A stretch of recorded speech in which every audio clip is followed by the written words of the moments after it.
Oh, there's a lot to say about The Substance. And as we kick off Spooktober here on 3 Buck Theater, yes, I'm going to be talking about this movie. Now, I did do a full in-depth live stream patio commentary with my pal Little Movie Perp the other day. That's available on the channel if you want to go and get a long-form discussion about the movie. But for those of you who are just curious whether or not you should wade in to this body horror extravaganza, I'm here to tell you right off the bat, spoiler alert, hell yeah, man.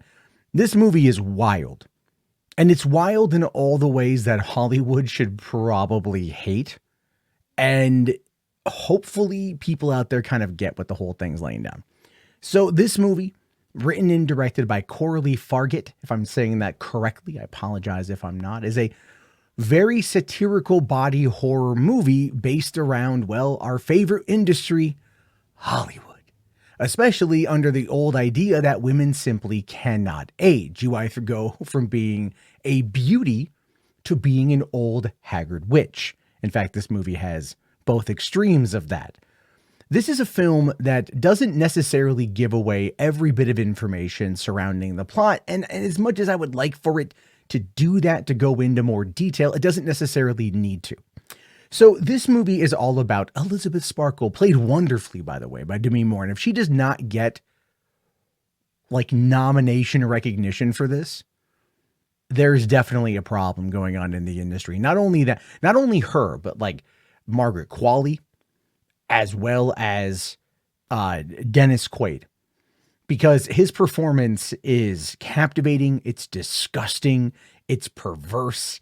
And it's very entertaining, and it's very much Hollywood. In fact, his character name in the movie is named Harvey. Think about that for a second, right? This movie's not necessarily subtle. It's not necessarily in any way trying to make you stop and think about what it's referencing. It flat out tells you what it's referencing. And I think that really works for it because it sets the stage. So like the opening shot of the movie is just an egg, it being injected with a substance, and then that egg then clones into another egg. That's it. That's literally the setup.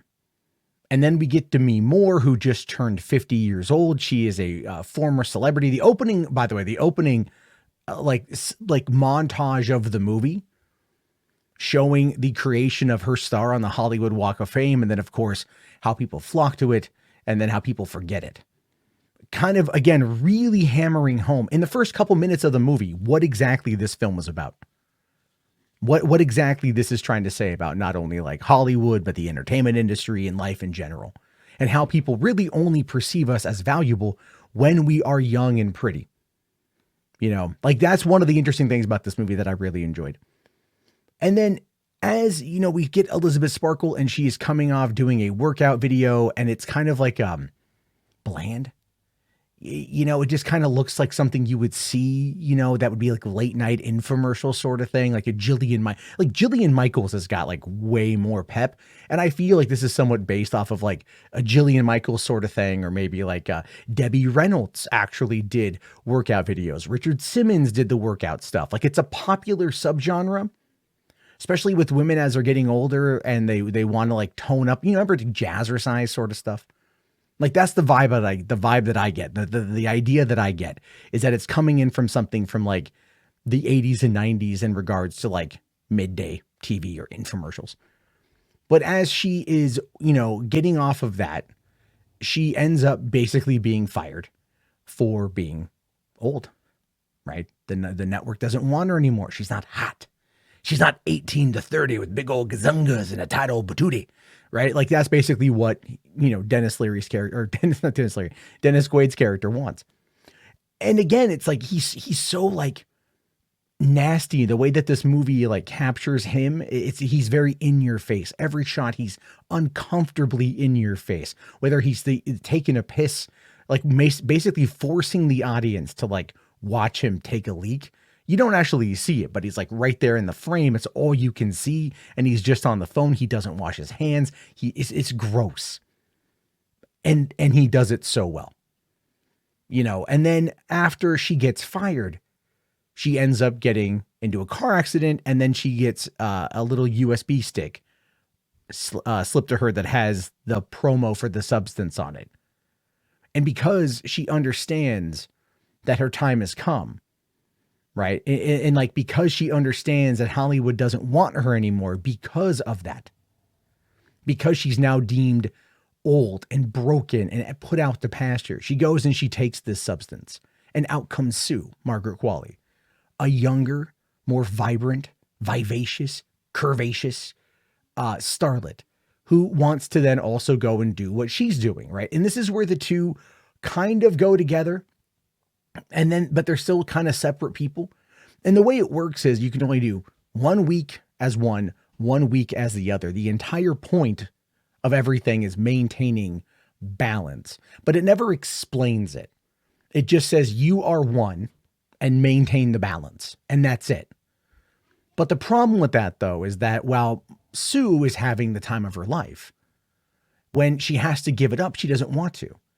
And so she starts becoming selfish. And every time she takes more from Elizabeth, Elizabeth starts to kind of turn into this old, haggard witch. And it just comes to an insane head at the end of the movie where, like, it goes off the rails in the end of the movie, in my opinion. It really does. And I'll get to that here in a second. But what I want to say that I found to be the most brilliant about this movie is, like, it's 2 hours and 20 minutes. It's very well paced. It is very well edited. It is always moving. Something is always happening. You don't quite know what's going to happen next. It keeps you engaged and interested. You don't feel like 2 hours has passed. And you also don't get a lot of gore. It's weird. It's like, it's a body horror. And yeah, there are body horror elements at the end, which I'll talk about. But in the lead up to that, it's really about, like, the glitz, the glamour, the sex, but without all of that. All of that is on the margins. It's on the fringes of everything about this story of just Sue trying to be the best she can be. And Elizabeth kind of vicariously living through her despite Sue taking more than she should. And one thing I thought was kind of weird about this was they don't ever exchange notes for one another. I thought that was kind of weird. I thought they should have done that. Like, right, if you were to be a younger version of you and you had to alternate week after week, wouldn't you leave notes for yourself? Wouldn't you want to find a way to make it work? But they don't do any of that. And that's okay, because that's not really the intent. The intent is Elizabeth is old. And even though Demi Moore does Full Frontal, which if you are a striptease fan, you'll like that. And Margaret Qualley does Full Frontal. Like, again, the age gaps, right? Margaret Qualley mid-20s, Demi Moore in her 50s.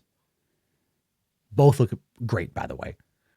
However, this movie has something that it does very effectively. And Little Movie Perp said this in our long form discussion. He said this movie captures you with the male gaze, right? It holds you hostage with the male gaze. It's uncomfortable at times as a dude, as a guy, right, who appreciates the female form. Like, it is very weird in certain times to stop and go, like, I feel awkward, like, with how long we're lingering on Margaret Qualley's ass. You know what I'm saying? Like, I feel like in some ways that to me is like, oh my God, like, wait, like, okay, guys, hold on a moment here. Like, can we back off a little bit? You know, like, they very much are making it something that, it makes you kind of feel grimy. And that of course is the reasoning for, right? Look at Instagram and how that's warped and twisted young girls' minds, like, inappropriately. You know, look at, like, how social media influencers, I just feel like sometimes, you know, like, it's a little bit much on the shots of the butt. But it's done on purpose. It's done with intent. Everything in this movie is done with intent. And I think that is one of the reasons why it's such a good film. Now, let me talk about what I don't like about the movie. I don't like the last 10 minutes. Okay. I don't like the last 10 minutes. I think what they do with that in order to be able to make the claim, like the last 10 minutes of the movie to me feel like producer's notes. Okay, we have a $17.5 million budget. We need to have a good, weird, bizarre ending to the movie. We need to lean into the body horror. We need to show the extremes of this, yada, yada, yada, yada, yada. Bam. Okay, fine. Here comes the monster version. And it's just like, all right, guys, like, you had it, and then you lost it, right? Especially, like, the last scene of the movie, the last minute of that movie, just kind of like you know, it goes, I'm not a big fan of ambiguous endings, to be honest with you. And I feel like this, again, it's not necessarily like ambiguous, but like without spoiling it, like Elizabeth does something that is just kind of like, okay, fine.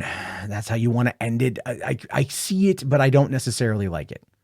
I just don't like it at all. I just feel like, okay, like you need a reason. You need a reason to get the horror people to come on in, right? The horn dogs for Demi Moore and Margaret Qualley, they're already there. You know, you got your Dennis Quaid lovers, right? They're already coming on in as well. The Reaganites who love that movie, you know. But then you need something for the horror people. And yeah, that's what they did. I didn't really care for it. Maybe I'm wrong. Maybe you disagree with me. Maybe you like the ending of the movie. I didn't really care for it too much. But other than that, up until the last 10 minutes, it's awesome.